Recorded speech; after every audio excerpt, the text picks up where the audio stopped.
فيها نعيدكم ومنها نخرجكم تارة أخرى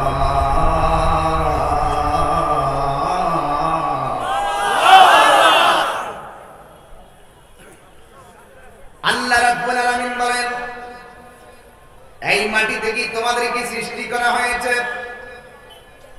এই মাটিতেই তোমাদেরকে দাফন করা হবে আবার এই মাটির ঘর থেকে তোমাকে তোলা হবে এমন একটা ময়দানে তোলা হবে সারা জীবন যা করেছো সব পুঙ্খানুপুঙ্খানু হিসাব গ্রহণ করবেন একজন জবান খুলে বলুন তিনি কে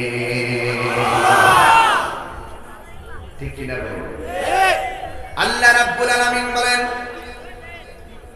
কাইফা তাকফুরুনা বিল্লাহি ওয়া কুনতুম আমওয়াতান ফাআহইয়াকুম সুম্মা ইউমীতুকুম সুম্মা ইউহয়ীকুম সুম্মা ইলাইহি তুরজাউন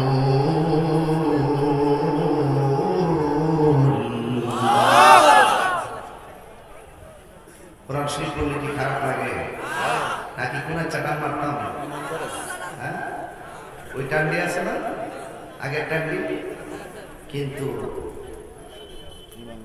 আমাদের মরতে হবে আপনি শান গান অসুবিধা নেন আপনি তেলাওয়াত করেন সবগুলা চাষ আপনি পাবেন একটু ধৈর্য ধারণ করে শুনেন কোথায় ছিলাম কোথায় এসেছি আমার কোথায় যাব এই তিনটা চিন্তা যার হৃদয়ে লালন করে সে রাতে ঘুমাইলে সে আল্লাহর কাছে বলে আল্লাহ ঘুমাইতেছি তোমার নাম নিয়ে তুমি আমার ইমানের সাথে আমরা জাগ্রত করিও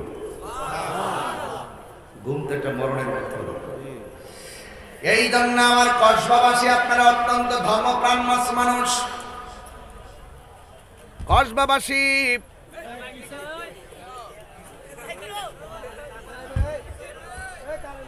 আপনারা অত্যন্ত নম্র ভদ্র মানুষ আমার কথাগুলো আপনারা শ্রবণ করবেন আল্লাহ বলেন কাইফা তাকফুরুনা বিল্লাহ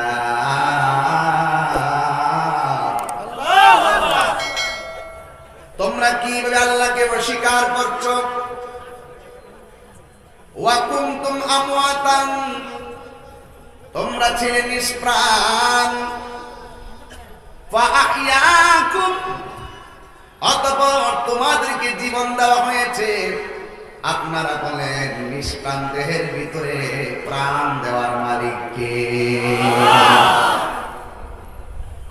আলিমুল গায়বি ওয়াশ শাহাদাতি হুয়ার রাহমানুর রহিম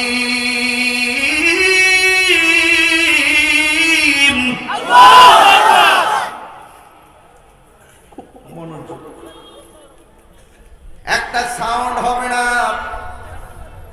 দৃশ্য অদৃশ্য সব কিছুর ব্যাপারে একজন অবগত জোরে বলুন তিনি কে এই জন্য আমার যুবক ভাইরা আল্লাহ বলেন তোমরা ছিলে মুর্দা তোমরা ছিলে নিষ্প্রাণ জবান খুলে বলো আমাদেরকে প্রাণ দিয়েছেন কে প্রাণ দেওয়ার পর কেউ অ্যাডভোকেট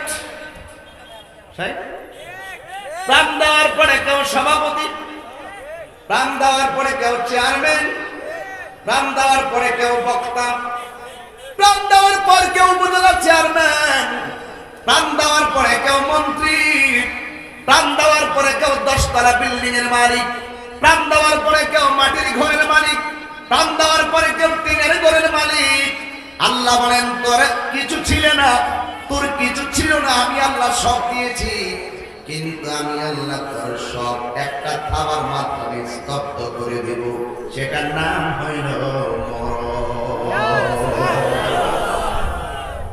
কি বলেন বাবা আমি তাহির যদি এই তরুণের মাহফিলে এই মুহূর্তে দুনিয়া থেকে বিদায় হয়ে যাইব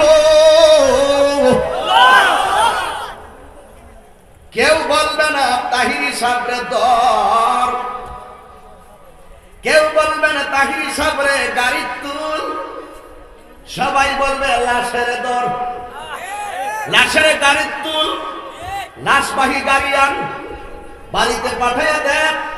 মুরব্বীরা কইব ঘরের ভিতরে লাশ ঢুকান ঠিক না, বাহিরে লাশটারে শুয়াই দে, লাশের একটা চাদর দে, লাশের জন্য একটা বিছানা দে।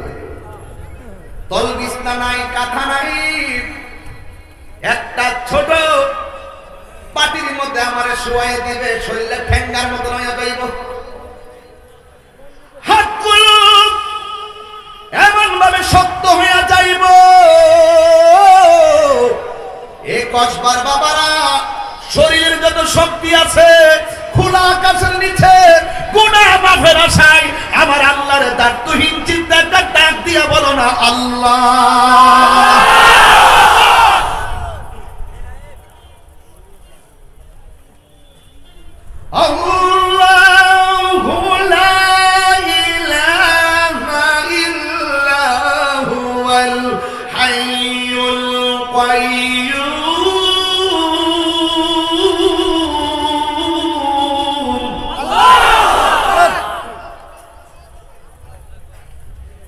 বেশি লম্বা ওয়াজ করবো না, একটা নামাজ।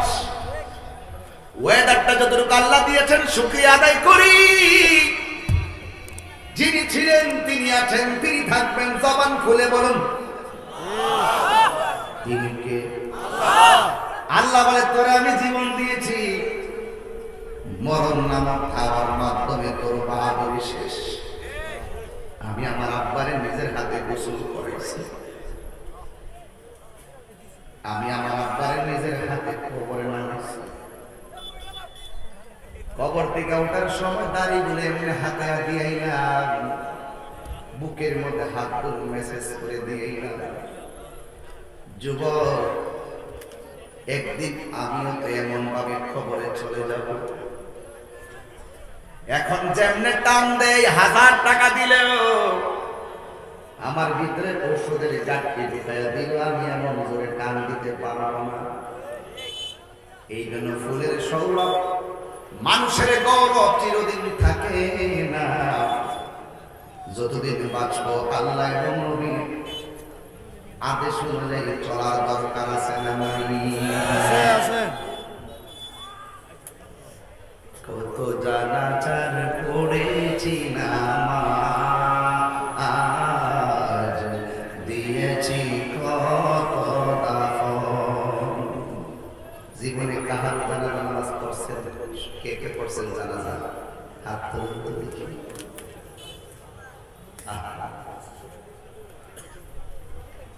হাত নামাই দিয়েছে, হাত তুলুন। আপনারা সবাই জানাজা পড়ছেন, কত নির্মম ইতিহাস। জানাজা পড়ছি, একদিন আবার আমাদেরও জানাজা হবে, কথা কোন ঠিক কিনা বলে?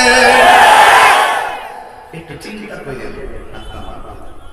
জানাজার মাঠে গিয়া তাড়াহুড়া করে একটা বার চিন্তা করে যে আজকে আমরা যার জানাজা নামাজ পড়তে আসছি, একদিন আমাদের জানাজার নামাজ পড়বো, কেউ হাজার হাজার লোক আসবে, আমি খাটের মধ্যে সোজা হইয়া শুয়ে থাকবো। ঠিক কিনা বাবা? আল্লাহ রাব্বুল আলামিন বলেন সুম্মা ইউমিতুকুম, অতঃপর আমি আল্লাহ তোমাদেরকে মরণ দিয়েছি, অতঃপর তোমাদেরকে আমি আল্লাহ মরণ দিব। অনেকে মনে করে মরণ দিলে সব শেষ হয়ে গেছে। দেখবেন আমার দেশে কিছু লোক আছে, ডায়াবেটিস হইলেও গরুর গোশত পাইলে দূর ডায়াবেটিস হইলে দুনিয়াতে আইসি আর কে আমনি খায়া আছে না নাই? এই দুনিয়া মইরা গেলে সব শেষ না, মইরা গেলে কেবল শুরু। কথা কন ঠিক কিনা কন? এই বাসগুলো, আচ্ছা আপনারা কি কষ্ট হইতেছে? আপনারা ওয়াজ কি সামনে যাবো নিয়ে কষ্ট হইতেছে ইনশাল্লাহ? তো একটু ওই ডানবাম থাকাইলে ওয়াজ করবো না, একটা ভোট দিতে হবে আপনাদেরকে। দিবেননি? প্যান্ডেল ছাড়া মাহফিলটা কেমন লাগতেছে? আলহামদুলিল্লাহ। অনেক জায়গা থেকে আমি নিজেও বলি, ঠিক না, যে প্যান্ডেলটা করবেন না, একটা বৃষ্টিপাত দিন তুফান আসলে প্যান্ডেলটা এলোমেলো হয়ে যায়, আর গরমের দিন প্যান্ডেলটা না হলে বাতাসও সবকিছু মিলিয়ে আমার মনে হয় এলাকাতে প্রথম প্যান্ডেল ছাড়া এই প্রথম মাহফিল না? আর এটা তাহিরে আল্লাহু আকবার জোরে কর, আল্লাহু আকবার। ইজ্জতের মালিক কে? আমার যুবক ভাইরা, মরণ দিলি কি সব শেষ নাকি শুরু? কেমন শুরু? কন্যা কেমন শুরু? দুনিয়াতে থাইকা যা কিছু করেছেন তার হিসাব নেওয়া হবে, আর ওই মরণের পরে আপনাকে আবার জীবন দিবে, কিন্তু এই জীবনের কোনো শেষ নেই। এই যে বাসগুলো দুর্বল করে বসেছে, ইচ্ছা করলে সিমেন্টের পাল্লা দিয়ে এগুলো বসা দরকার ছিল।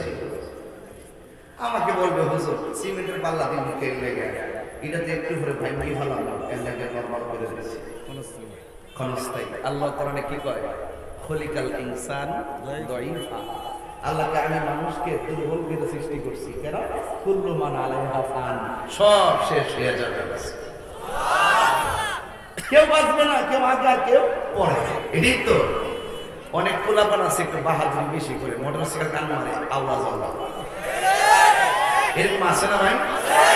আচ্ছা শুনেন, সে মনে করে কি যে আমার বাবার তো বয়স 60, আমার আব্বাই হলো মরে নাই, আমি কি এত তাড়াতাড়ি মরে যাবো?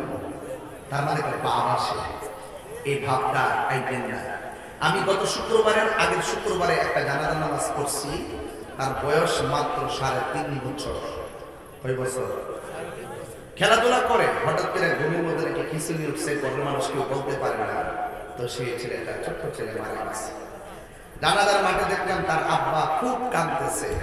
আমি কইলাম কাঁদছিস কি লেগে? আমি চট্টগ্রাম থেকে ফেসবুকে দেখছি তোর ছেলে যে মারা গেছে, আমি ওখান থেকে নিয়োগ করছি জুম্মার পরে যেহেতু জানাজা, আমি জানাজা নামাজটা পড়বো।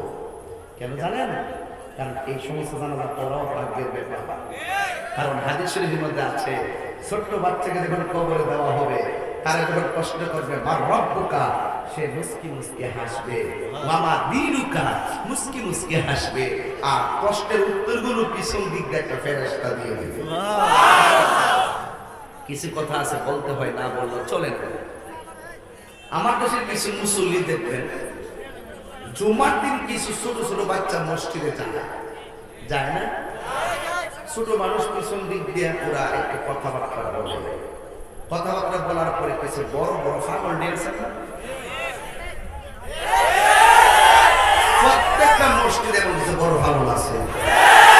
এরা প্রথম কারো থেকে একটা ডাক বলবো, ক্যাডারে কথা কস, তোমরা ফুতার জিজ্ঞাসা বাইতে কায় মসজিদ আইনো না?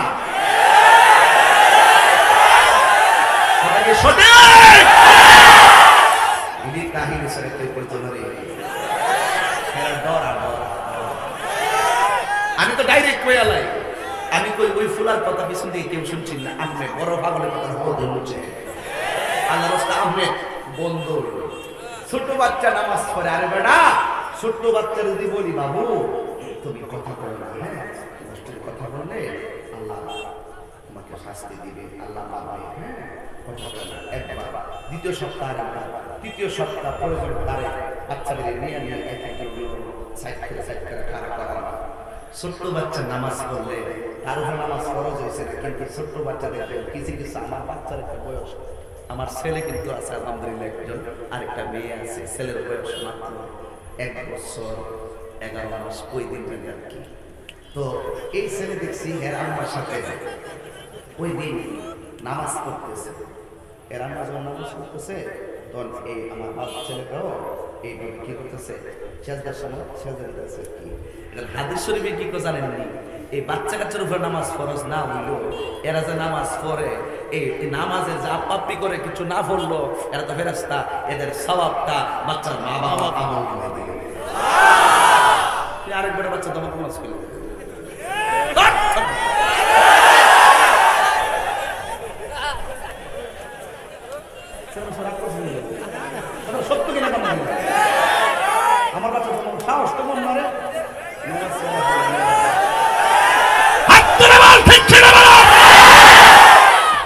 ছেলে ছোটবেলা মসজিদে যাবে, যাইতে যাইতে যাইতে যাইতে মসজিদে গিয়ে দরদ তৈরি হবে, ছোট্ট বাচ্চাদেরকে সামনে দিয়ে মাররা আলা গিলমানি ফাসাল্লাম আলাইহিম, নবী যখন ছোট্ট সন্তানের সামনে দিয়ে যেতেন আল্লাহর হাবিব ছোট্ট ছেলেদেরকে সালাম দিতেন, বাচ্চারা পরের দিন আবার নবীকে সালাম দিয়ে দিতেন।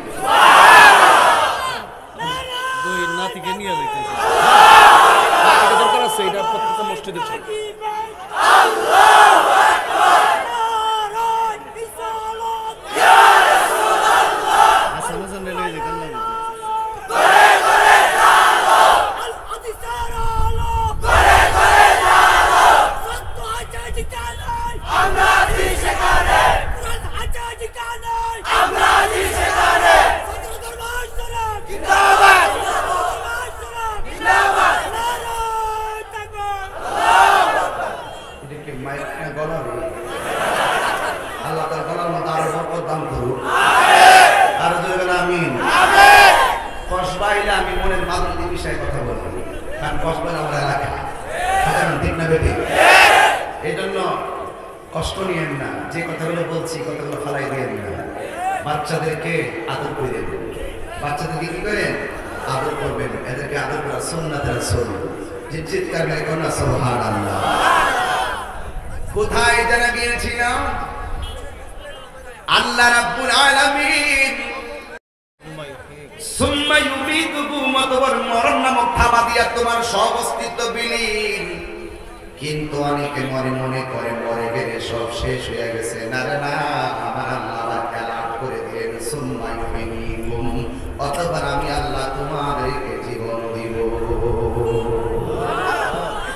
জীবন পাইলাম কয়বার? কথা কয়বার? জোরে কর। আপনার বিপদ। প্রথমবার জীবন পাইছি, আল্লাহর উদ্দেশ্য আছে একটা। মাঝখানে মরণটা দিল কেন? আল্লাহ কয় ইন্না বাতশা রাব্বিকা লাশাদীদ, আমার ধরা যে কত শক্ত, মরণটা দিয়ে বুঝাই দিলেন। দ্বিতীয়বার আবার জীবন দিবি কেন? তোমাকে দুনিয়াতে যে জন্য পাঠিয়েছিল তুমি কি কাজ করেছো? ভালো হলে ভালো রেজাল্ট, মন্দ হলে মন্দ রেজাল্ট, প্রতিদান আর প্রতিফল দেওয়ার জন্য দ্বিতীয়বার আবার জীবনটা দিয়ে দিবি, যে জীবনের কোনো শেষ। আল্লাহ রাব্বুল আলামিন প্রথম জীবন দিল কেন? চেয়ারম্যান সাহেব বলেছিলেন ইসলাম মানে সন্ত্রাসের নাম নয়, ইসলাম মানে জঙ্গিবাদের নাম নয়। ইসলামের একটা অর্থ হলো শান্তি, আর একটা অর্থ হলো মানবতা, আর একটা অর্থ হলো মানব কল্যাণ, আর একটা অর্থ হলো ভ্রাতৃত্ব, আর একটা অর্থ হলো একতা। আল্লাহ রাব্বুল আলামিন আমাদেরকে জীবন দিয়েছেন। প্রথমবার জীবন দেওয়ার অর্থ হলো আল্লাহ রাব্বুল আলামিন কুরআনুল কারীমের মধ্যে চমৎকার বলেছেন, ওয়া মা খালাকতুল জিন্না ওয়াল ইনসা ইল্লা লিয়াবুদুন।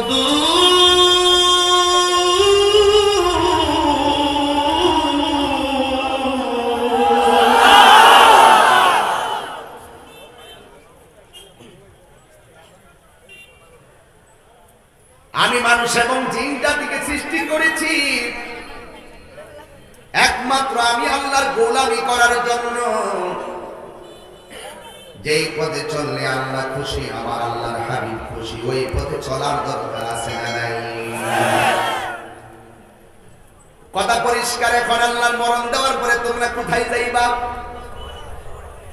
এই দুনিয়ার ডান দিকে ব্যারিকেড দিলে বাম দিকে যায়, সামনে ব্যারিকেড দিলে পিছন দিকে যায়, কিন্তু তুমি যেখানে পালাও না কেন একটা দিকেই তোমাকে ফিরে যেতে হবে। সেই দিকটার নাম কি? সুম্মা ইলাইহি তুরজাউন।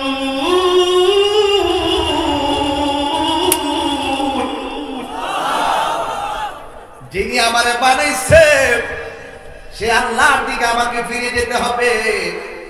বাঁচার কোনো রাস্তা নাই, পলাইবার কোনো রাস্তা নাই। একটা বাস্তব এক্সাম্পল দিই। সভাপতি সাহেব আমার সামনে, আলেম থাকলে সভাপতি ভালো লাগে, আলেম যখন সভাপতি থেকে আর শান্তি লাগে। কথাগুলো বুঝেন। আরে আমার বাবা যখন মারা যায়, ঢাকা যাওয়ার পথে গাউসিয়ায় আমার আব্বা ইন্তিকাল করলো অ্যাম্বুলেন্সের ভিতরে। গ্লাসগুলা লাগানো, দরজাগুলা লাগানো, এক ফুটা বাতাস ভিতরে ঢুকে না, কিন্তু এটার ভিতরে হঠাৎ করে দেখে আমার আব্বা লড়াচড়া করে না।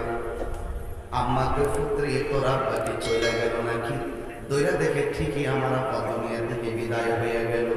এর মানে হলো প্রমাণ পেয়ে গেলাম এতগুলা গাড়ির ভিতরে গ্লাস দিয়ে সব লাগানো, এই এত বিশাল বড় আজরাইল অ্যাম্বুলেন্সের ভিতরে ঢুকলো কোন রাস্তা দিয়া, এতগুলা মানুষ পাশে বসে রইল, একটা জাররা পরিমাণ কেউ টের পেল না।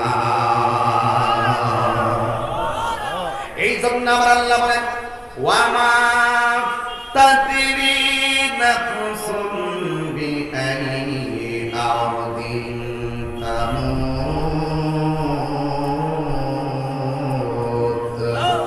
তুমি যেখানে থাকো না কেন, পৃথিবীর যেই কোনো জায়গায় থাকো না কেন, তোমাকে আজরাইল এসে থাবা মেরে দিবে। এক সেকেন্ড এদিক করা হবে না, এক সেকেন্ড ওইদিক করা হবে না। এখন রাস্তা হলো দুরুলবাসী এই আঞ্জলার সঙ্গে পোলাপান দিন নরম কর, বাপ মা না থাকলে চেহারাটা চোখে বাসাও। নিজের জীবন কতটুকু অতিক্রম করছো, কিভাবে কাটাইতেছো, রঙের বাহানা করতেছো। এই মাহফিল সামনে রমজান আসতেছে, আল্লাহর কসম এই মাসটাকে সামনে কসম খেয়ে বলো আর জীবনে আল্লাহর সঙ্গে নাফরমানি করবা না। জীবন যে কোনো মুহূর্তে চাকা স্তব্ধ হয়ে যেতে পারে।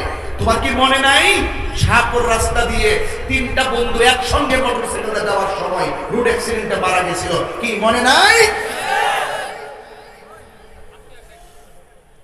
সাবধান, কথা বলবা না, হাসি বন্ধ করো। এই জন্য আমার বাবা, আমার আল্লাহ রাব্বুল আলামিন রাস্তা দিয়েছেন দুইটা, একটা হলো ভালো আর একটা হলো মন্দ। ভালো রাস্তায় যদি আপনি চলেন তাইলে আপনার মরণটা হবে অনেক সুন্দর, আর মন্দ রাস্তায় যদি চলেন আপনার মরণটা কবরের আযাব হবে অনেক ভয়াবহ।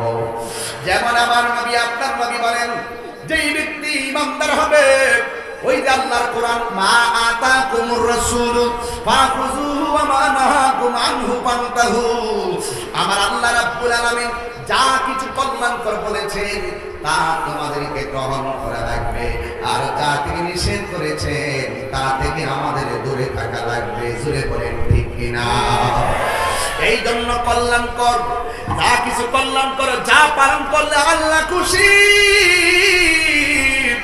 যা পালন করলে আমার নবী খুশি, সেই পথে আমাদেরকে চলতে হবে। আমার দুর্গের মা, ও আমার কসবার মা, ও চণ্ডীদারের মা, ও আমার কসবা গোবিনাথপুর গ্রামের মা, যত জায়গা থেকে আপনারা যুবক ভাই মুরব্বী বাবারা এসেছেন, একটু তাকায় দেখেন না মুরব্বী বাবাদের দাড়িগুলা পেকে গেছে। যদি জিজ্ঞেস করি দাড়িগুলা কোন দিন পাকছে, আমাকে বলবে তাহিরি হুজুর এই কালো দাড়িগুলা কোন থেকে, কোন দিন, কোন সেকেন্ড, কোন মাসে আমার কালো দাড়িগুলো সাদা হয়েছে গো, আমি যারা পরিমাণ টের পাই নাই।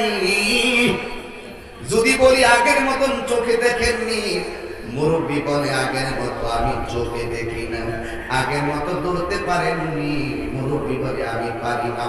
ও যুবক তুমি মনে করো না শক্তি আছে বলে তুমি বেঁচে থাকবে, না না না, তোমার হায়াত যতদিন ততদিন তোমার দুনিয়ার বাহাদুরি।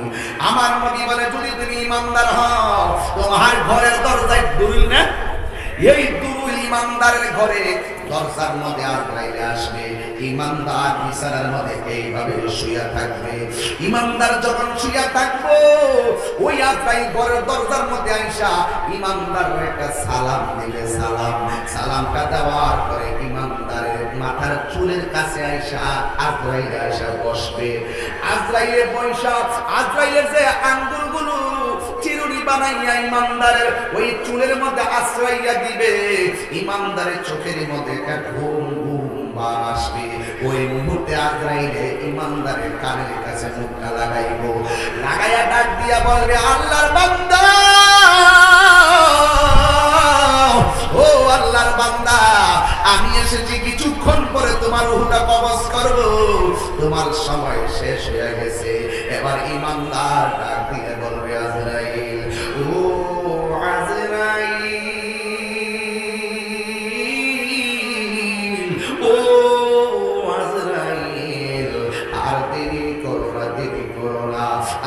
উহুটারে তাড়াতাড়ি কবজ কইরা লইয়া যাও, কারণ ঈমানদাররা বলে আদ-দুনিয়া সিজনুল মুমিনিন, এই দুনিয়াটা হলো ঈমানদারের জন্য জেলখানা। ঈমানদার ডাক দিয়া বলবে, আজরাইল তাড়াতাড়ি আমার রূহটারে লইয়া যাও গো, আমার রূহটা নিয়ে গেলে আমি আমার মনিবের সঙ্গে দেখার জন্য আমার মনটা পাগল পাগল হয়ে রয়েছে। আমার রূহটারে তাড়াতাড়ি লইয়া যাও, আমার মনিবের সঙ্গে দিদারের জন্য মনটা পাগল পাগল হয়ে রয়েছে। ঈমানদারের কাছে দুনিয়া বড় তুচ্ছ। আরে আমি তাহিরের যদি জিজ্ঞাসা করো দুনিয়া তোমার কাছে কেমন, আমি বলবো আমার জমিন আমার কাছে তুচ্ছ, আমার পরিবার আমার কাছে তুচ্ছ, আমার ব্যাংক ব্যালেন্স আমার কাছে তুচ্ছ, আমার ক্ষমতা আমার কাছে তুচ্ছ, আমার গলাবাজি আমার কাছে তুচ্ছ, আমার কণ্ঠ আমার কাছে তুচ্ছ, আমার যা আছে সব আমার কাছে তুচ্ছ। কিন্তু আমার কষ্টবাসী জেনে যাও, আমাদের সবার একটাই কথা, এই দুনিয়ায় সব আমরার কাছে তুচ্ছ, আমার নবীর মহব্বত আমাদের কাছে সবার শ্রেষ্ঠ। ঠিক কি না?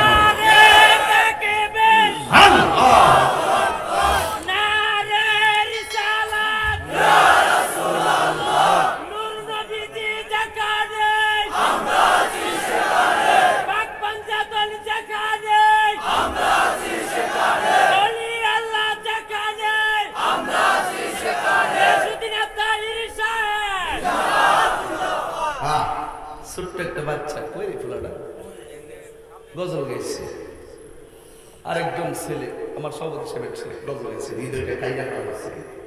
ছোট্ট বাচ্চা কি কয়, দুনয়নে রাসূলে পাক দেখিলে কেমন হতো, জন্ম আমার নবীর যুগে হলে কেমন হতো, জন্ম আমার নবীর যুগে হলে কেমন হতো। আপনাদের আওয়াজ কি আরেকটু বাড়বে না ভাই? আর একটু একটু সাউন্ডটা বাড়াইতে হবে আপনাদের, একটু জবানটা। দুনয়নে রাসূল পাক দেখিলে কেমন হতো, জন্ম আমার নবীর যুগে হলে কেমন হতো। একটু হাত তুলবেন না আমার সাথে, পাগলামি করে নবীর প্রেমে, আমার নবী খুশি হয়ে যাবে।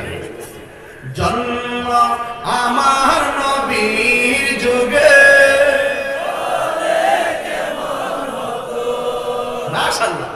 দুনয়নে রাসূল পাক দেখিলে কেমন হতো, জন্ম আমার নবীর যুগে হলে কেমন হতো। একদম হৃদয় খুলে, জন্ম আমার নবীর যুগে হলে কেমন হতো।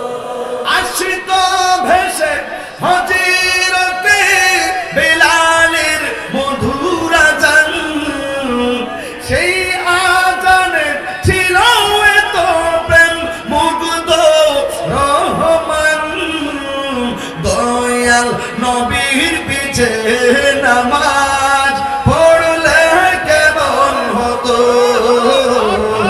দয়াল নবীর পিছে নামাজ পড়লে কেমন হতো। সবাই সবার দাঁড়ো না। দুনয়নে রাসূল পাক দেখিলে কেমন হতো, জন্ম আমার নবীর যুগে হলে কেমন হতো। আরো জোরে, হে জন্ম আমার নবীর যুগে হলে কেমন হতো। মারহাবা বলবেন না সবাই? সবাইকে মারহাবা বলবেন না? আমার নবীর জন্ম, নবীর যুগে যদি আমাদের জন্ম হতো, এই কসবাবাসী, এই ব্রাহ্মণবাড়িয়াবাসী, আখাউড়াবাসী, বাঞ্ছারামপুরবাসী সবাই দায়িত্বহীন কণ্ঠে বলো, নবীনগর পর্যন্ত যারা এসেছো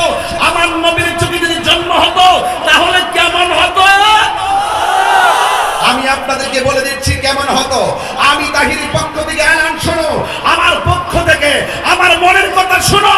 নবীর যুগে যদি আমাদের জন্ম হতো, আমরা নবীর পিছনে দাঁড়িয়ে নামাজ আদায় করতাম। আমার নবীর যুগে যদি জন্ম হতো, নবীর সঙ্গে ইফতার করতাম। আমার নবীর যুগে যদি জন্ম হতো, নবীর সঙ্গে জিহাদের ময়দানে যেতাম। কাফেররা নবীকে পাথর মারতো, ওই পাথর আমাদের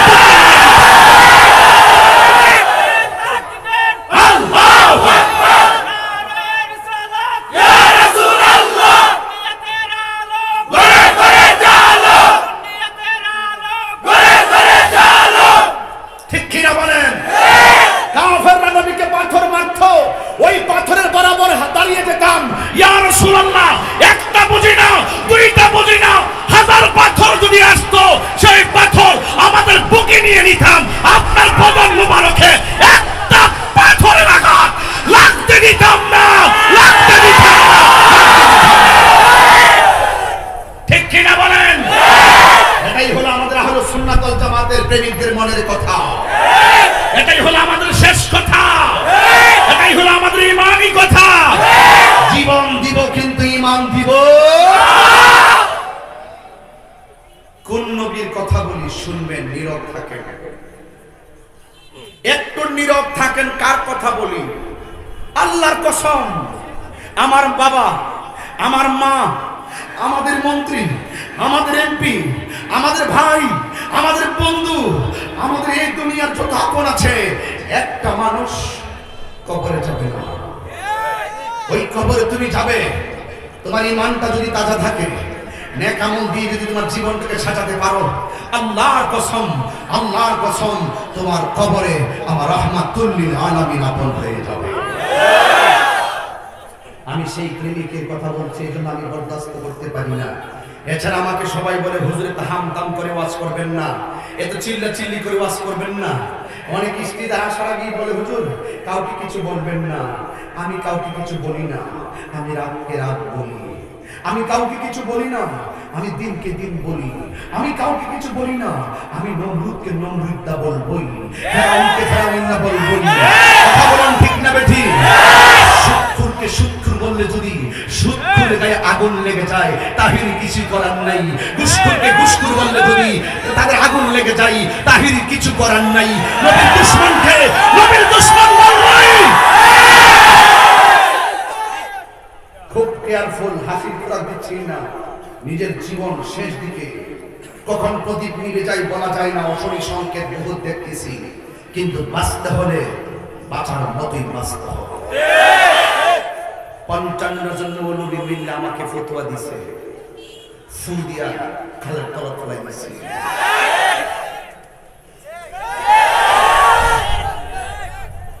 ১৭ বছর ধরে ওয়াজ করলাম জীবনের,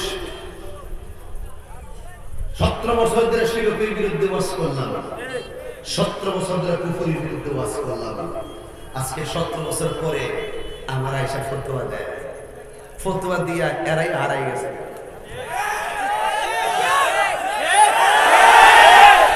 এইটা আমি আর ২০ মিনিট পরে করব, এই কথাগুলো আমি ২০ মিনিট পরে করবো। আজ লাইন না বানতেছি যে আমার ক্ষেত্রে লাইন না বানলে আরেকবার ক্ষেত্রে বানিয়ে যাবো। কথা ঠিক কিনা কর? চাপার জোরে তাহিনী কথা বলে না, তাহিনী দলিলের জোরে কথা বলে। প্রমাণ পেয়েছেন, আলো পাবেন। তবে একটি কথা বাবা, আমার টাকার চাইতে ইমানের দামটা কি কম না বেশি? আমি একবার বলছি, সব আমার কাছে তুচ্ছ, নবীর মহব্বত আমার কাছে শ্রেষ্ঠ। হুজুর ইমানদার, আমার তো চুলটি বড়, এতে দিকে সফিউল্লাহ ইমানদার, ইমানদারের চুলের মধ্যে এইভাবে আশ্রয়বে। সুবহানাল্লাহ বলতেন না? কেডা আশ্রয়ব? আজরাইল। কে আশ্রয়ব? ইমানদার একটু ঘুম ঘুম ভাব আসবো, আর ইমানদারের পাশে মা বসা, ভাই বসা, বন্ধু সবাই বসা, সবাই দেখতেছে ইমানদার একটা ঘুম ঘুম ভাব, মনটা মনে হয় একটু ভালোই। আর ভালো কি বেটা, ইমানদারের মরণটা তো এমন হবে, আজরাইলে যখন এই বাবা আপনি তো আমার সাথে আছেন, চেয়ারম্যান সাহেব আমার সাথে আছে, তাহলে আমি চেয়ারম্যানকে মহব্বত করি, আপনারও মহব্বত করবেন ইনশাআল্লাহ। এইভাবে আজরাইলে ইমানদারের আসবেন না, এমন একটা মরণ কি আমরা দরকার আছে না? কিরে ভাই, এই সব বাদ দিয়ে দেন। আমার কৈশোর বয়সে আমি নবী না পাই, আমি দুঃখ করি না, নবীর গান গাইবই। যৌবনকালে নবী দেখি নাই, দুঃখ করি না, নবীর শান চলবেই। বৃদ্ধত্বকালে নবীর দেখি না, কিন্তু নবীর শান চলবেই। একটা কথা, ইয়া রাসূলুল্লাহ, মরণকালে যেন আপনার দিদার হয়। মরণকালে নবী দেখতে চাই কি চাই না? এই ইমানদারের কথাই বলতেছি। আসলে এত চিৎকার করাটা উচিত নয় আমার। বিয়াদবি মাফ করে দিবেন, এখানে অনেক মুরব্বী আছে, মুরব্বীর সামনে এত হাত নাড়ানো ঠিক নয়। এরপরে আমার হাত টাত লড়ে যায়, এটা আগের একটা অভ্যাস, এই অভ্যাস আমি বলতাম পারি না। এরপর আমি অনেক চেষ্টা করি বান্দা ওয়াজ করবার লেগিয়া হাত নাড়ানো কোথায় করতাম। বাদ দেন, আমারে বোঝায় ভাবতেন না ভাই, এটা আর একটা জগৎ। এখানে তাহিরি কয়ে লাভ নাই, তাহিরি এটা কিছু কয়ে লাভ নাই, ঠিক আছে? এরপরে আসেন একটু সামনে যাই, চৌধুরী সাহেব মাইক দিলেন না, ইনশাল্লাহ আমি একটা কথা বলি। ইমানদারের যখন মাথার সামনে আসরাইব, আজরাইলে ইমানদারের কানের কাছে মুখটা রাখিব,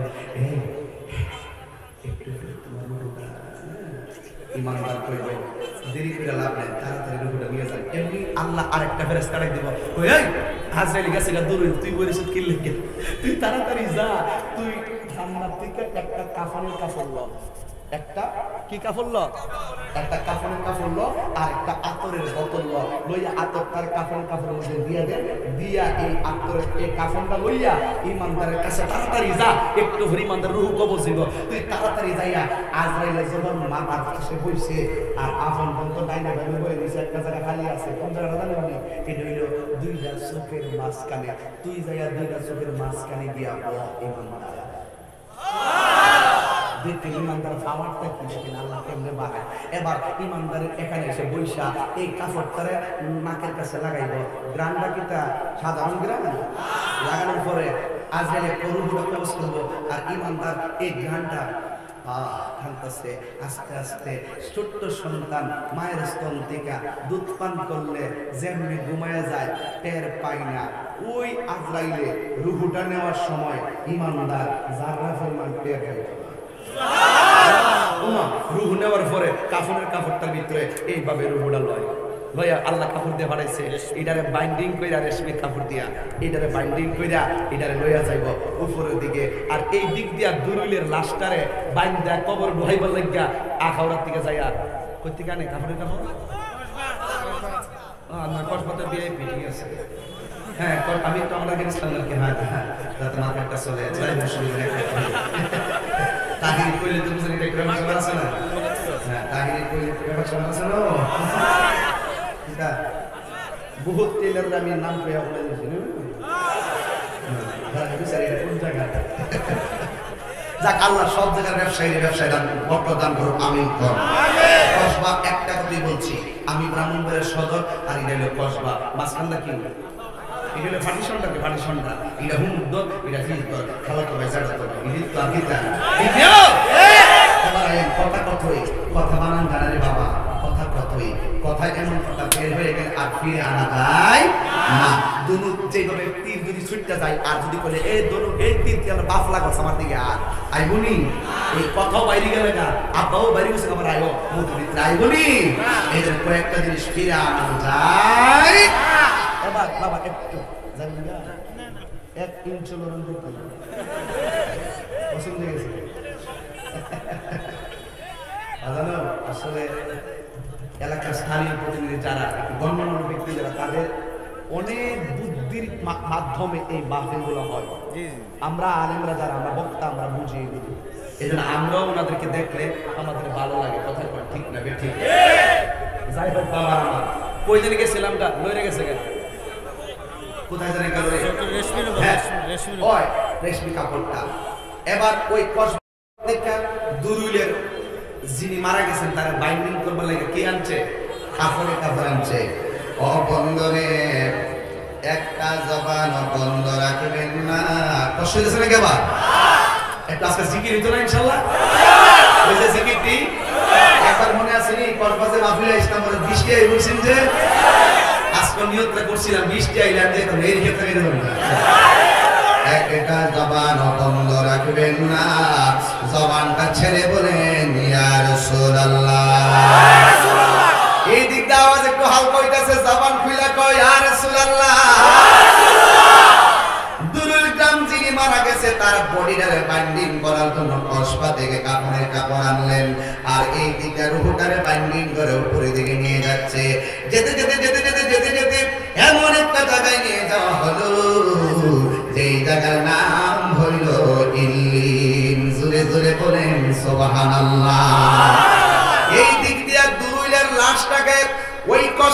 কাফনের কাপড় দিয়া বান্ডিল কইরা আসল বাড়িতে নিয়ে যাবে।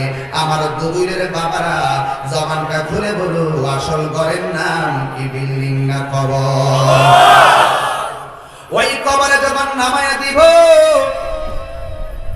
আল্লাহ ডাক দিয়ে বলবো, ফেরেশতারে আমার প্রেমিকের কবরে ইন্টারভিউ হবে, রুহটা এখানে রাখিস না, যা কবরে যায় রুহটা দিয়ে দে। এবার মুরদারের ভিতরে, ইমানদারের ভিতরে রুহটা দিয়ে দিবে। যেই মাত্র রুহটা দিয়ে দিবে, ইমানদার কবরের ভিতরে জিন্দা হয়ে যাবে।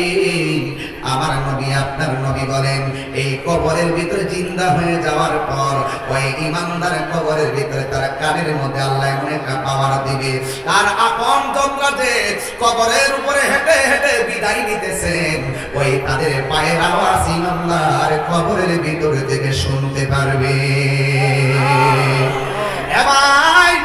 এবার হুটা দেওয়ার পরে কবরের ভিতরে এক দুইজন ফেরেশতা নামবে, নামাহার করে তারে কবরে বসাবে।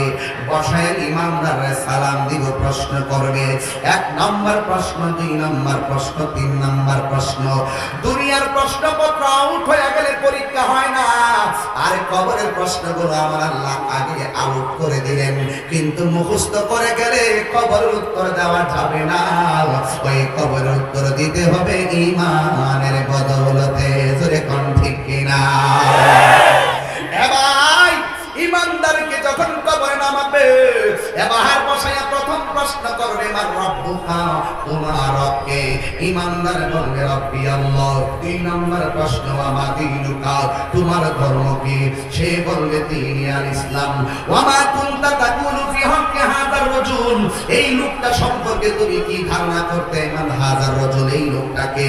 তখন ইমানদার বলে দিবে, তিনি আমার জান, তিনি আমার প্রাণ, হাবিবে দুজাহান, রাহমাতুল লিল আলামিন। যেই মাত্র ইমানদার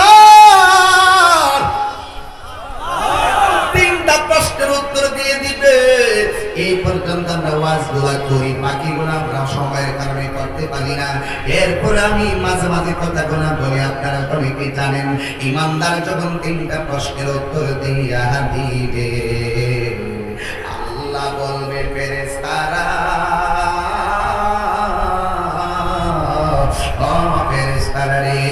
আমার পাগল এই কবরের মাটির করে থাকবো, আমার পাগলটা কেমনে বিছানায় থাকবে? যা যা যা, জান্নাত থেকে একটা বিছানা নিয়ে আসো, আমার ইমানদারের নিচে ওই কবরে জান্নাতের গালিচাটা বিছায়া দিয়ে আসো।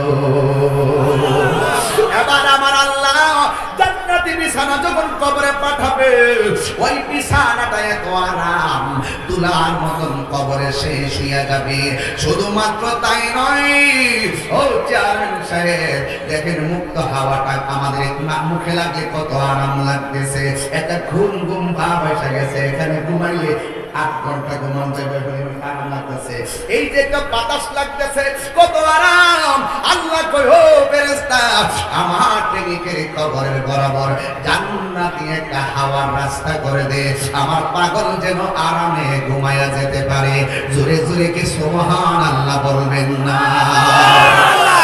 এ ভাই, ও কসবার বাবারা, ইন দি মিন টাইমে কবরের ভিতরে জান্নাতি হাওয়া প্রবেশ করবে, ইমানদারের গায়ের মধ্যে একটা ধুলা লাগবে, ধুলা লাগবে। ও বন্ধুরি, ও দুনিয়ার বাবারা, ও কসবার বাবারা, এবার ইমানদার যখন বিছানায় শুয়ে যাবে, যখন দেখেন কসবা দিকে যদি আপনি বক্স হাঁকা টানেন না কেন, শোয়ার সাথে সাথে ঘুম আসবে না। ডাইনে ঘর দিতে হয়, বামে খরণ দিতে হয়, এরপরে আস্তে আস্তে মনে অজান্তে ঘুম লেগে যায়। ইমানদাররে যখন কবরের ভিতরে সুন্দর একটা বিছানা দিয়ে দিবে, ইমানদার কবরে শুয়ে যাবে। শুয়ে যাওয়ার পরে ইমানদার কবরে এইভাবে ডান কাত হবে, কিন্তু শোয়ার সাথে সাথে ঘুম আসে না। সেই মাত্র ডান কাত হবে রে, ইমানদার ডান কাত হওয়ার পরে দেখবে তার কবরের এক পাশে দিয়ে এত বড় একটা নূরের বাতি জ্বলতেছে, কবরটাকে আলোকিত করে রাখছি। ও বন্ধু,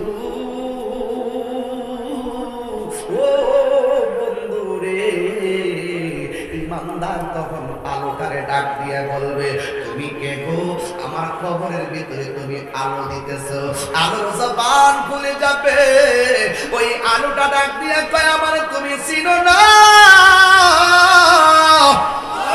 আমি দুনিয়ার সূর্যের আলো না, আমি দুনিয়ার চাঁদের আলো নয়, আমারে তুমি চিনো না, আমারে আলো বানাইয়া তোমার কবরে পাঠাইছে। আমি কে নাই জানি, ওই তুমি কে? আমি হইলাম তোমার দুনিয়ার সকল নেক আমল। ওই আমলগুলো এসে কবরে আলো জ্বেলে দিবে। এরপর ইমানদার ডান পাশের আলো দেখা বাম কাত হবে, বাম কাত হওয়ার পরে দেখবে রে বাবা, ওই বাম কাত হওয়ার পরে ইমানদার দেখবে বাম দিক দিয়ে আর একটা নূরের আলো জ্বলতেছে। ও বন্ধু, ইমানদার জিগাইব, তুমি কে গো? ওই আলোটা ডাক দিয়ে বলবে, আমার চিনো না, আমার চিনো না, আমি হইলাম দুনিয়ায় তোমার কোরআন তেলাওয়াত। আমি আজকে এই দিকে আসার সময় দেখে আসছি ব্রাহ্মণ গ্রাম সুন্নিয়া হাফিজিয়া মাদ্রাসা রেল লাইনের পাশে।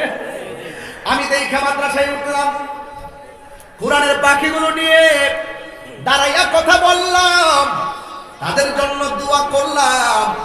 এই এলাকার মাদ্রাসাটা দরকার আছে না নাই? আরো জোরে বলো, আছে না নাই? ও বন্ধুরে, এই কোরআন এমন একটা কোরআন, যে এই কোরআনটা কবরের ভিতরে তোমাকে আলো দিবে, আলো দিবে। এই যে সামনে রমজান মাস আসতেছে, এই রমজান মাসে যদি কোরআন খতম করো, তাইলে এই কোরআনটা হাসরের ময়দানে তেলাওয়াতকারীর জন্য আল্লাহর কাছে সুপারিশ করবে। এই সুপারিশ করার পরে আমার আল্লাহ কোরআনের সুপারিশ গ্রহণ করবেন।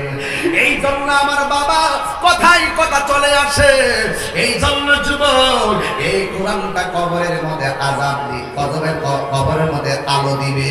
এই কোরআনের পক্ষে যারা থাকবে এদের জীবন ধন্য হয়ে যাবে, আর কোরআনের বিরুদ্ধে যারা যাবে এদের জীবনটা ধ্বংস হয়ে যাবে। যেমন একটা প্রমাণ পাইছি গত পরশুদিন, কইতাম একটা প্রমাণ পাইছি, ওয়াসিম রিজভী শিয়া এই বাটফারে রিট করছিল সুপ্রিম কোর্টে কোরআনের 26টা আয়াতকে বাতিল করার জন্য। কথা কোন ঠিক কিনা কোন? এই 26টা আয়াতকে বাতিল করার জন্য সে সুপ্রিম কোর্টের মধ্যে রিট করেছিল ভারত। কিন্তু আমি গত পরশুদিন দেখেছি এই বেয়াদবদের বিরুদ্ধে যখন আমরা ব্যর্থহীন কণ্ঠে যখন বক্তব্য রেখেছি, আমি বলেছিলাম ইন্না নাহনু নাযালনা যিকরা ওয়া ইন্না লাহু লাহাফিজুন। আল্লাহ বলেছেন কোরআন নাজিল করেছি আমি আল্লাহ, এই কোরআনকে হেফাজত করব আমি আল্লাহ। সেটা আমি কিছুদিন পূর্বে বলেছিলাম, কিন্তু 2 দিন পারও হতে পারে নাই। আল্লাহ রাব্বুল আলামিনের কেমন মহিমা দেখেন। আমি গত পরশুদিন দেখলাম ওরে ভারতের মধ্যে ধইরা পিটাইতে পিটাইতে পিটাইতে পিটাইতে কাপড় চোপড় খুললা ল্যাংটা বানাইয়া পিটাইতে পিটাইতে বাপ টাকায় দিছে।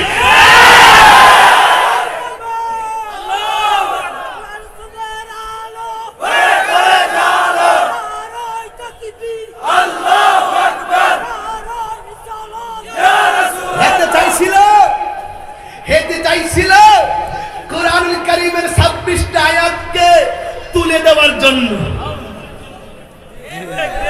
হেতে চাইছিল কোরআনুল কারীমের 26টা আয়াতকে বাতিল এবং তুলে ফেলার জন্য। এখন আমার আল্লাহ দেখেন, ওই ওয়া মাকারু ওয়া মাকারাল্লাহ ওয়াল্লাহু খায়রুল মাকিরিন। তুই কৌশল করবি, তুই চেয়েছিলি কোরআনের আয়াত তুলে নিবি, দা পাবলিক তার চামড়া তুলে নিছে।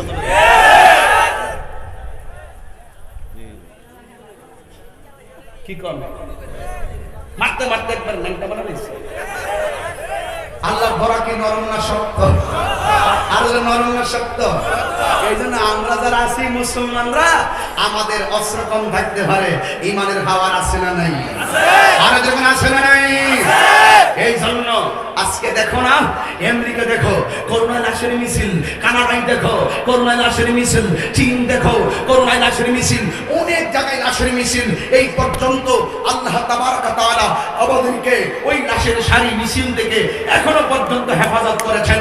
এই যুবক, তোমার এখন উচিত শুকরিয়া আদায় করে নামাজের সিজদায় পড়ে যাওয়া। তোমার এখন উচিত তুমি আল্লাহর প্রেমের খাতায় নামটা তুলে দেওয়া। আল্লাহ তোমাকে আমাকে কত রহমত করেছেন।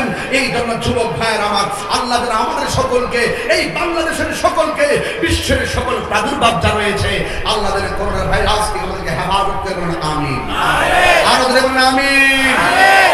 সেভেন সাহেব রাগ করেন না, একটা কথা বলেই ফেলি, বলারও দরকার আছে বলেই মনে করছি।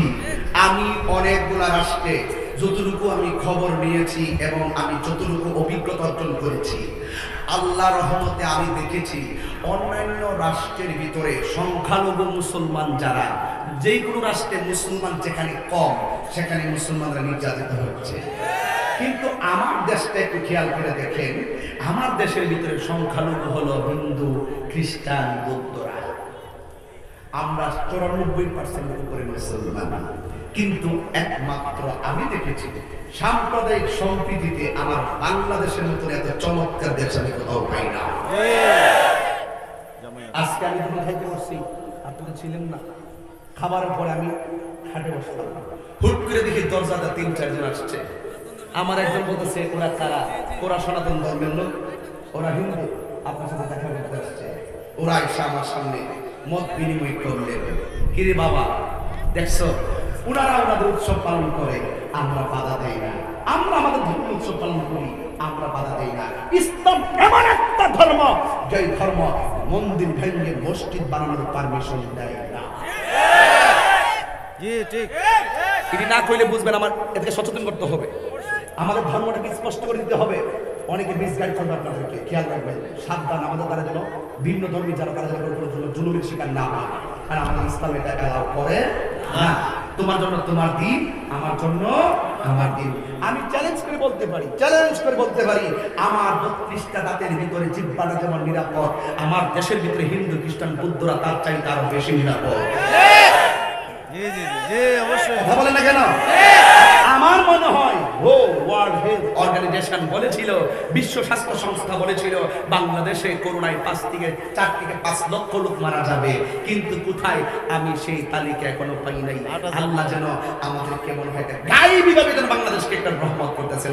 আমার মনে হয় এই মানবতাটাই মনে হয় এই ইসলামের একটা অর্থ, যে মানবতা, সেই মানবতাটা আমাদের মাঝে কাজ করে বলেই হয়তো আল্লাহ পাক আমাদেরকে কঠিন আযাব থেকে এখনো পর্যন্ত হেফাজত করতেছে। কথা বলেন না, ঠিক কিনা বলেন? এই জন্য আমরা কি অন্য ধর্মের মানুষের উপরে জুলুম করব? অনেকে আমাদেরকে বলে রাষ্ট্রীয় বক্তব্য দিবেন না। আরে ভাই, এই নিত্য বক্তব্য আমরা না বললে সচেতন হবে কিভাবে? আমাদের এই জায়গা থেকে যখন মেসেজটা দিব, তখন এই সাধারণ পাবলিক গুলো সহজে এই অন্ধভাবে মেসেজগুলো বিশ্বাস করবে। এই জন্য আমরা উস্কানিতে বিশ্বাসী নই, আমরা মানবতায় বিশ্বাসী।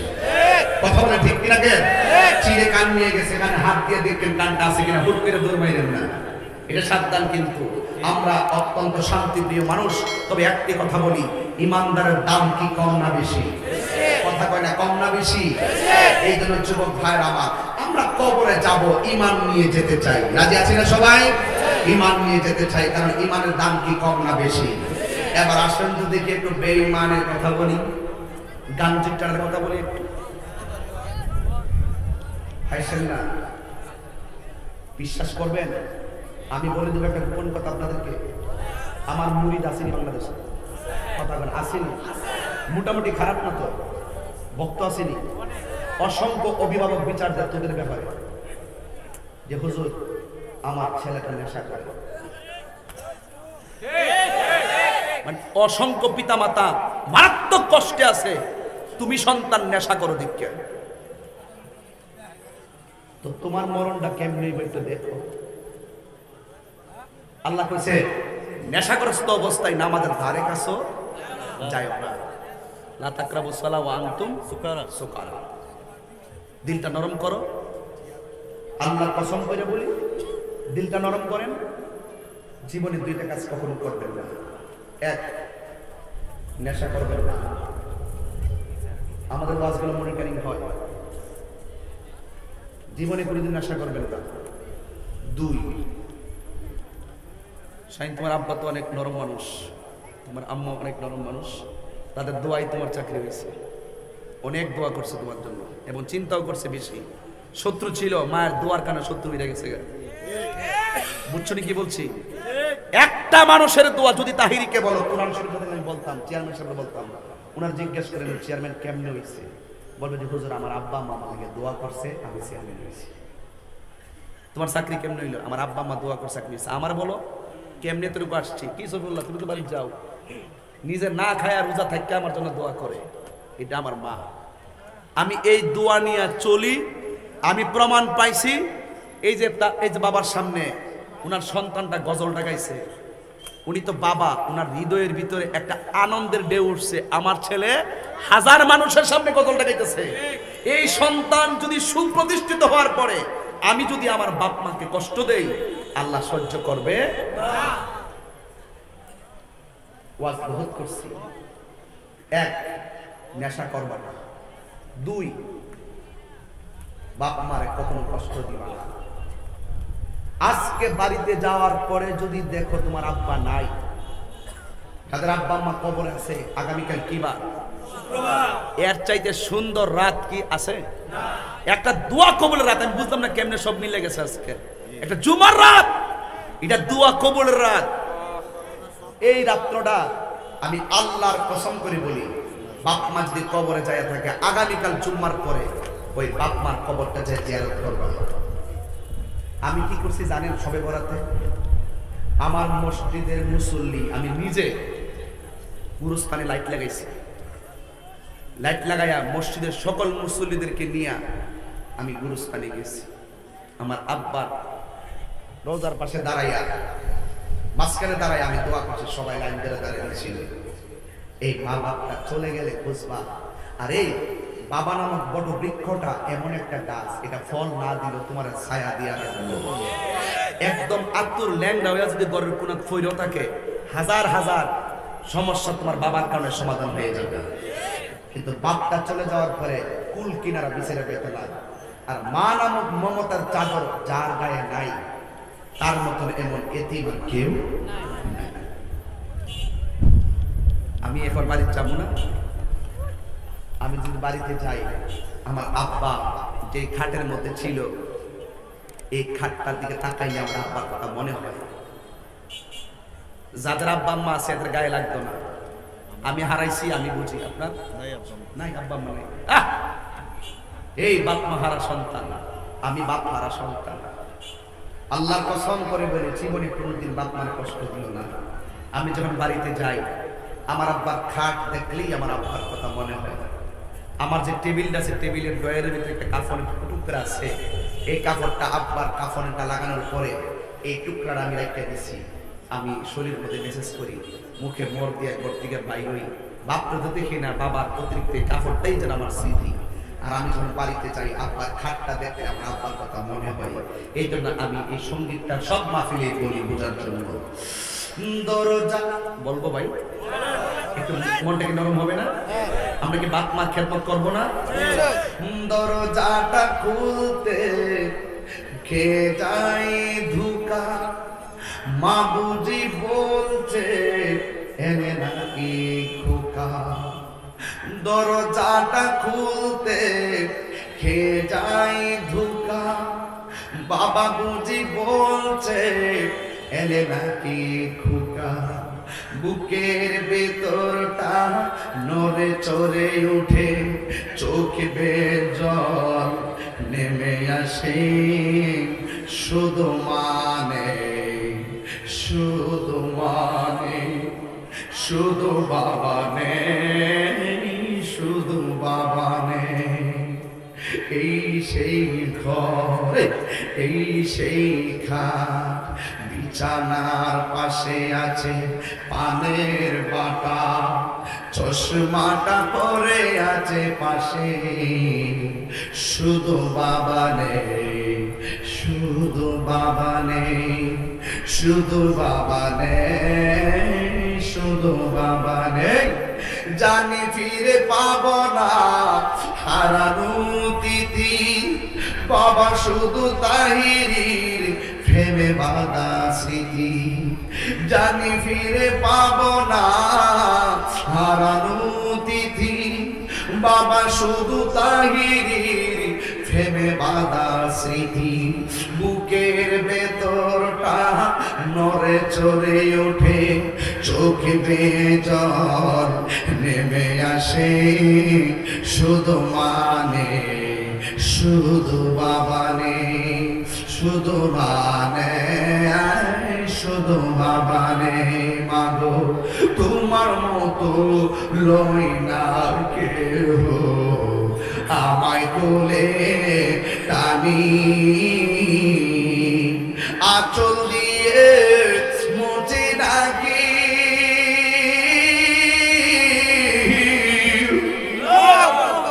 আঁচল দিয়ে মুছে রাখি আমার চোখের পানি হায়রে মা জননী আমার হায়রে মা জননী হায়রে মা জননী আমার হায়রে মা জননী আমি কেমন করে এই কথা আমি বলতে পারি না কলিজা ফেটে যায় আমি কেমন করে দেব মাটি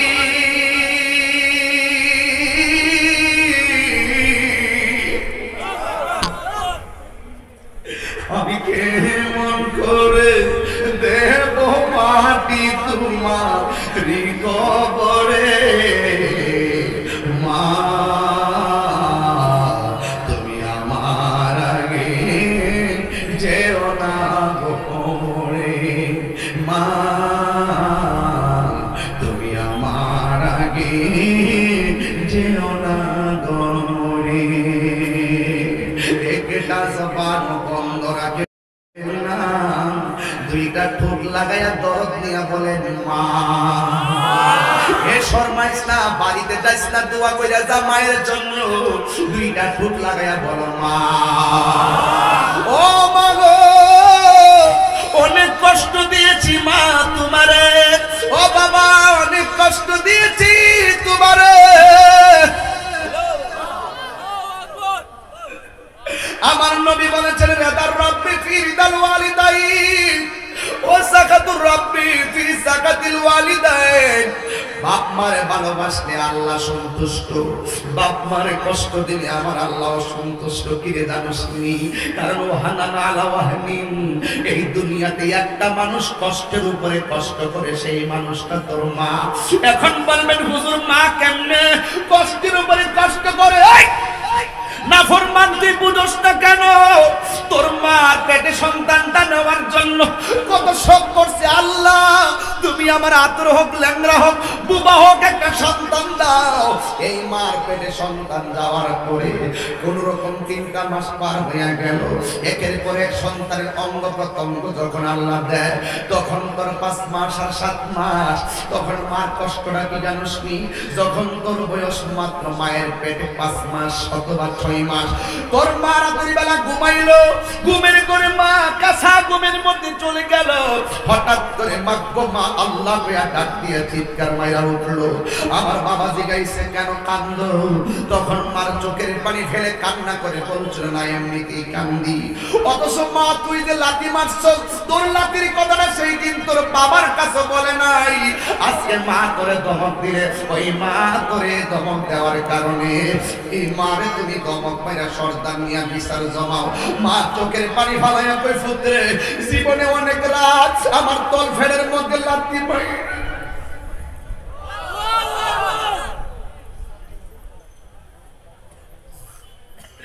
আমি আজি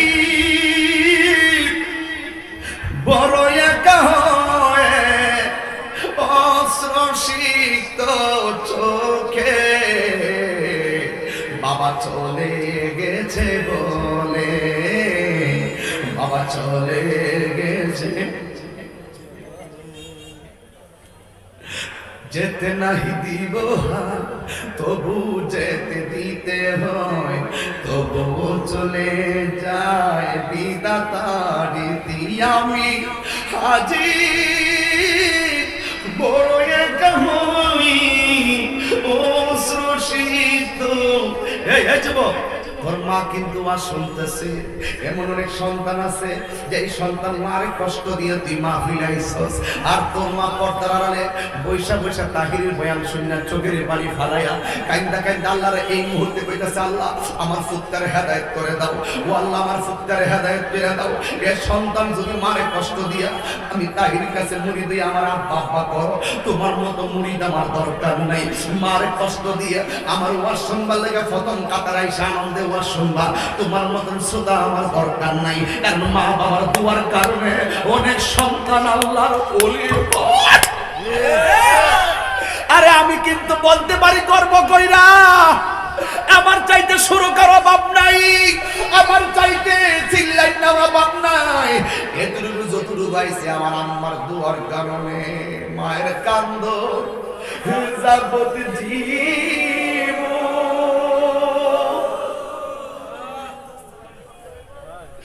তুই 4 মাস বোনের কান্দন গো, আর ঘরের পরে বার কান্দন কয়ে কে দিয়ে পর থাকে না। দুঃখের দরদি আমার জনম দুঃখী মা, গর্ভধারিণী মা, জনম দুঃখিনী মা, দুঃখের দরদি আমার জনম দুঃখী মা। কত নামার ওই যে কইছিলাম নি, কত নামার রাত পোহালো বিজলে বুয়মতে, আমার সুকন্যায় রাখিয়া মায়ে তাকে বিজাতে। কত নামার রাত পোহালো বিজলে বুয়মতে, আমার সুকন্যায় রাখিয়া মায়ে তাকে বিজাতে। এই দাহি হে বেবে বলে জান্নাত মায়ের পায়ের তোলে গো।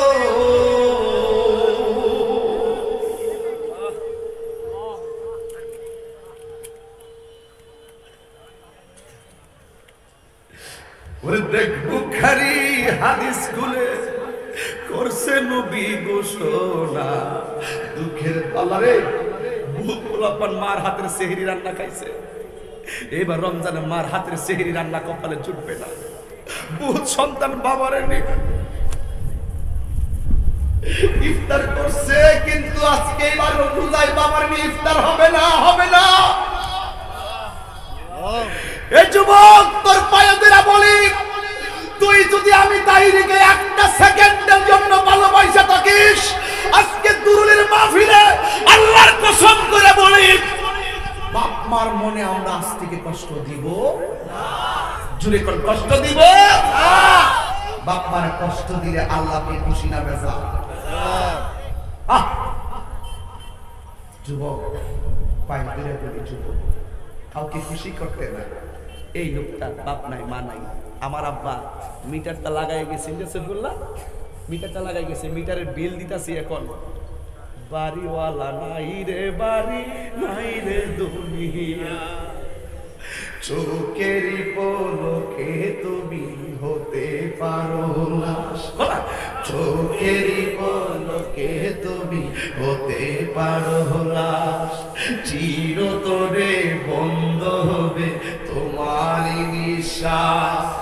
হবে এলাম চেয়ারম্যানের নাম মাসজিদেরই মাইকে, হবে এলাম তাহির নাম মাসজিদেরই মাইকে।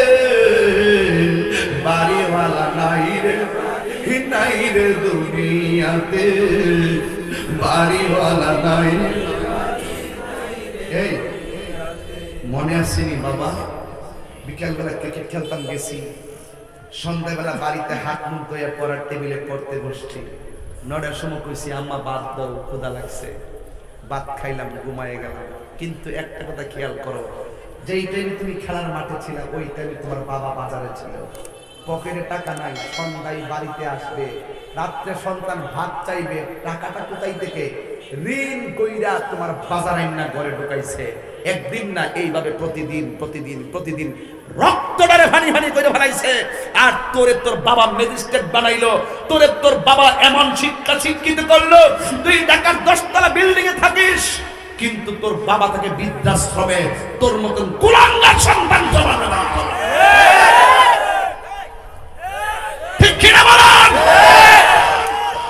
আমি ওই সন্তানটাকে রেসপেক্ট করি, ওই সন্তানটাকে মহব্বত করি। সে সুটকির বর্তাটা খাইলো, বাঙ্গা গট্টার ভিতরে মারে লইয়া খা।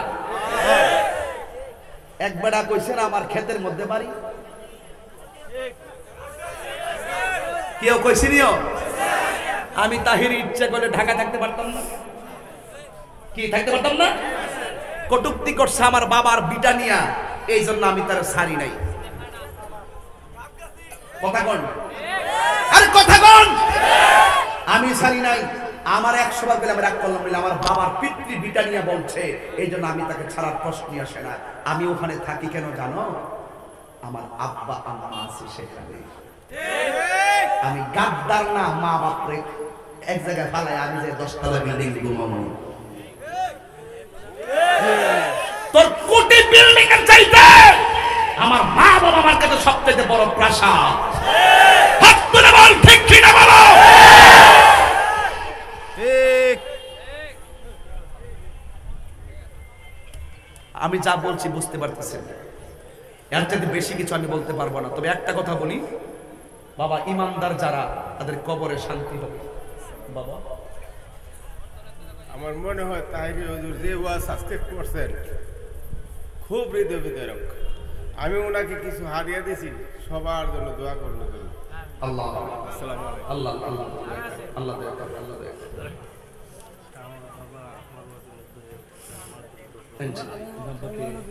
ও আচ্ছা আচ্ছা, আল্লাহ সুমন চিনছি চিনছি। আজকে দেখেন এই এই মুরব্বী বাবাগুলো ভালোবাসা, আমি এখানে আসছি আলহামদুলিল্লাহ। এই মুরব্বী, আচ্ছা মুরব্বী ঘরে থাকলে কি শান্তি লাগে? কথা লাগে। মুরব্বী মজলিসের মধ্যে থাকলেও আল্লাহর রহমত আসে। এই জন্য আমি পায়ে দুইরা বলি, আমার বাবা মুরব্বী মানুষ, উনি আমার হাদিয়া দিয়ে বলছে, আমি মনে করি এটা হাদিয়া না, আমার অনেক বড় দোয়া দিছে। আমি এইভাবে কিছু মানুষের চোখের পানি নেওয়ার দোয়াগুলো আমি পাই মাঝে মাঝে। অনেক মুরব্বীরা আমার কপালে চুমা দিয়া চোখের পানি ফালাইয়া ফালাইয়া দোয়া করে। আমি ওই মুরব্বীর সন্তানগুলোরে বলবো, জীবনের কোনোদিন বাপ মারারে বুড়া বেড়া বলে গালি দিও না, বুড়া বেডি বলে গালি দিও। তুমি যখন মার বিরুদ্ধে বিচারটা সমাজের সর্দারের কাছে দাও, মা ডাক দিয়ে কি কো জানো? মা কো পুত্রে, তোর পাওয়ের জুতা দিয়ে যদি আমার দিনে বাড়ি মারতি আমার বালা আছে। তুই কি লেগে, তোর ভালো লেগে তোর দমক দিছি, তুই কি লেগে বাইরে জানিস? এমন হাজার হাজার কষ্ট আর পায়ের লাত্তি মা খাইছে রাতের বেলা। এই তো দেখ, প্লেট নিয়ে খাইতেছে, হুট করে প্লেট রাখিয়ে দিচ্ছে। বাড়ির মানুষ জিজ্ঞাসা, প্লেট রাখছো কি লেগিয়া? তখন তুমি ফেরের মধ্যে লাত্তি মারছিলা। মা তিনি উত্তর দিছিল, আমার মুখের মধ্যে রুচি নাই, এটার নাম হলো মা। যিনি হাজার কষ্ট সন্তানের গোপন রাখছে এই মা। আর যেই মা তোর ভালোর জন্য তোর দমক দিছে, সেই মায়ের বিরুদ্ধে সমাজের লোকের কাছে বিচার দাও। কিছু কিছু লোক আবার আয় উর্ফে সর্দারি করতো, আয় তুমি পুরা মানুষ হয়ে গেছো গা, বুড়ো হয়ে গেছো, কখন অজিফা পড়বা, ওখান কি ছেলে মেয়ে শাসন করার বয়স আছে? আমি কমো, এই হইলো সবচেয়ে বড় শয়তান। কথা কর, কথা কর। মানে খুব রাগ উঠে যায়। কিন্তু যারা আইসা কয় তুমি মুরব্বী মানুষ, এখন অজিফা পড়বা, ফুলাবান কি এখন শাসন করার যদি ভালো না লাগে, জীবত আলাদা করে দাও। সবসময় সংসার একসাথে থাকে না, তখন কি করে জানেননি? যেটা টেহা আছে হিডার আলাদা করে, এরপরে যেটা একটু কম টেহা হিডার আলাদা করে, আর যেটা রুজুই করে না হিডার উপরে বাপ মার ফালাই দিয়ে জায়গা আছে না নাই? আবার কি করে দেখেন বাপ মা কেমন ফালাই না রে। আরে বেটা, তোর বাপ মা তো তোর পাঁচটারে কষ্ট করে খাওয়ায় এক জায়গায় রাখছে, একটা বাপ একটা মা, আর তোরা পাঁচটা ভাই একত্র হইয়া বাপ মাটারে রাখতে পারছ না একসাথে। এর চাইতে কপাল ভরা আর দুনিয়াতে নাই। আয়সা সর্দারি করে, ওইটার আলাদা করে দে, হিটার আলাদা করে দে। আমি এই সর্দারে আমি মানি না। আমি কুমু ডাইরেক্ট কথা, তুই কোটিপতি না তুই লাখপতি এটা দেখার টাইম নাই। তোর মার খেদমত তোর করতেইব, তোর মার তুই দেখে রাখতেইব, তুই যেটা খাইবি মার এটা খাওয়াইতেইব, মার চিকিৎসা করতেইব, মা বাবার খেদমত করতেইব, মা বাবার খবর নিতেইব। মা বাবার আলাদা করা যাবে না।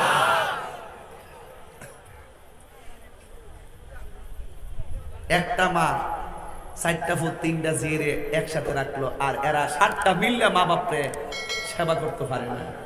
এই এক মা পারছে কেমনে? আল্লাহর কসম করে বলে আজকের মাহফিল থেকে ওয়াদা করে যাও, জীবনে আমরা কোনোদিন বাপ মারে কষ্ট দিমু না। কারা কারা রাজি হাত তোলো।